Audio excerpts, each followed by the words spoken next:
Halo, pada kali ini kita akan mempelajari tentang pemberian nomor, balet dan numbering pada Microsoft Word ya. Sebagai contoh, di sini ada materi Microsoft Excel ya. Materinya ada dari pengenalan sampai dengan rumus gabungan. Caranya pertama kita blok dulu yang mau kita buat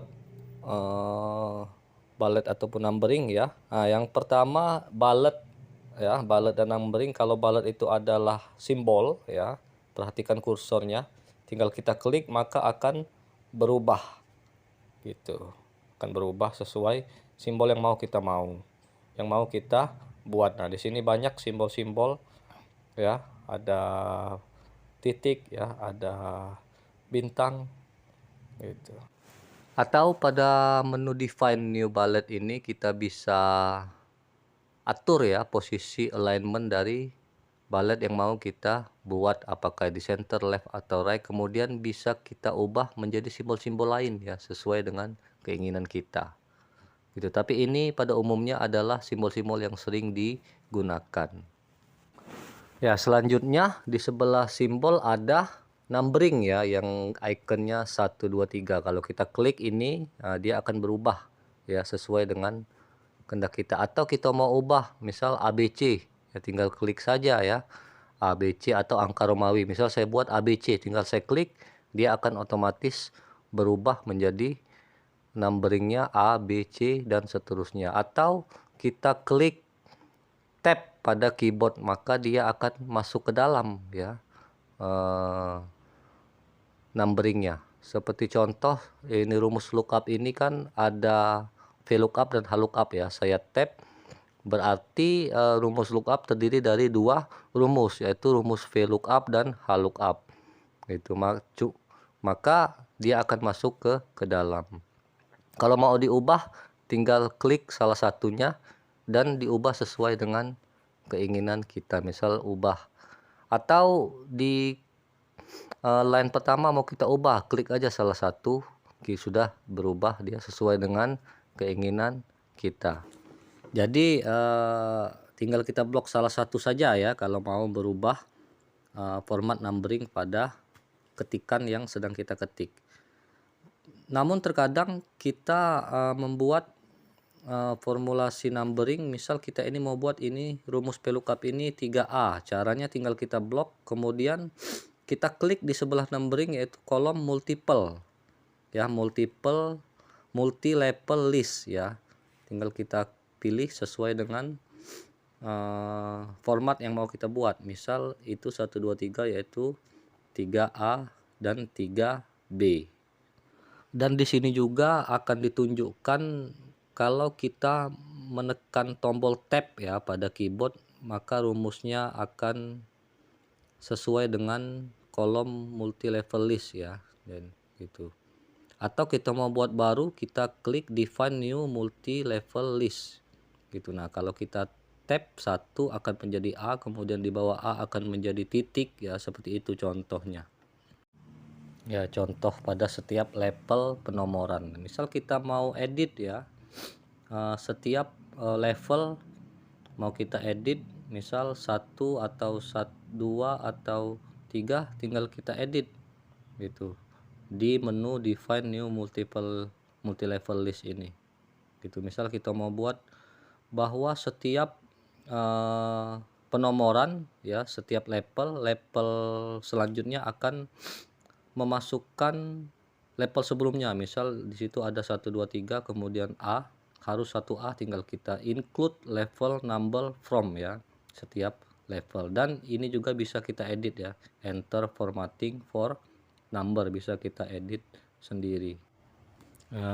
Dan pastikan kursornya ya terletak dengan benar ya, jangan salah kursor pada peletakan atau edit enter formatting for number ini. Jadi semuanya bisa diotak-atik sesuai dengan keinginan kita. Kalau sudah, tinggal kita klik OK dan akan muncul ya formulasi penomoran seperti ini. Dan termasuk kalau kita mau edit atau ubah yang sudah kita ketik ya, tinggal bisa kita ubah juga. Misal ini rumus if ini ada terbagi lagi ya, labelnya ada pada kita ketik misal pengenalan rumus, dan ada juga membuat rumus if ya. Jadi otomatis dia akan berubah. Nah, jangan lupa ya kita untuk mempercantik ya ketikan kita. Caranya adalah pada ruler ya atau penggaris ya. Caranya dengan menggeser left tab yang ada di penggaris. Itu kita blok dulu baru kita geser left tabnya sesuai dengan keinginan kita semua. Cuman dalam pengetikan biasanya kita kesalahan, kekeliruan ya, ada banyak left tab yang timbul. Nah, cara menghilangkannya tinggal kita klik pada left tab kemudian kita keluarkan dari penggaris, maka dia akan hilang dengan sendirinya. Dan berikutnya ini ada kesalahan ya, rumus lookup ini seharusnya ada di 3B. Nah, caranya untuk memperbaikinya tinggal kita taruh kursornya dimanapun, yang penting ada pada label yang salah ya, taruh ya. Kemudian kita klik di decrease indent, kita klik ya garis panah ke kiri, decrease indent. Nah, dia akan kembali ke label sebelumnya ya, di decrease indent. Dan kalau sebelahnya ada increase indent, itu untuk memasukkan ke level berikutnya gitu. Jadi levelnya lebih ke dalam, ke level ketiga ya. Jadi kalau kita decrease masuk ke level kedua, kemudian kita decrease lagi masuk ke level 1. Kalau increase untuk memasukkan dari level 1 ke level kedua ya. Karena sudah ada kita buat di multi level list tadi penomoran setiap level. Dan jangan lupa diedit ya menggunakan penggaris left tab ya. Dan juga kita bisa mengedit atau mengubah kalau secara bersamaan dengan cara memblok ya. Kemudian kita geser left tabnya pada posisi yang kita inginkan. Ya, dan sebagai informasi ya, di penggaris ini ada yang huruf seperti L ya, kadang L terbalik, kadang T terbalik, yaitu adalah left tab, center tab, dan right tab yang mempermudah kita dalam melakukan pengeditan pengetikan pada Word itu ya. Tinggal kita klik mau left tab, center tab, ataupun right tab. Kalau left tab itu bentuknya L ya, left tab L, kemudian kita ketik lagi. Kalau bentuknya T terbalik itu center tab, dan kalau L terbalik itu bentuknya right tab, itu bentuknya L terbalik. Mari kita coba, kita letakkan kursor mouse pada baris yang mau kita gunakan ya. Bisa kita letakkan ataupun bisa kita blok ya, atau kita juga bisa melakukan secara bersamaan dengan melakukan blok ya pada kursor. Sekarang di baris pertama akan saya ubah menjadi left tab ya, tinggal saya ubah ini menjadi bentuk huruf L atau left tab. Nah, setelah itu baru kita geser ya pada penggaris atau ruler, kita mau letakkan di mana baris pertama itu ya. Nah, mau saya coba letakkan di antara nomor 1 dan 2, maka dia akan ikut ya, kalimat atau angkanya akan ikut di antara baris 1 ke 2. Atau saya mau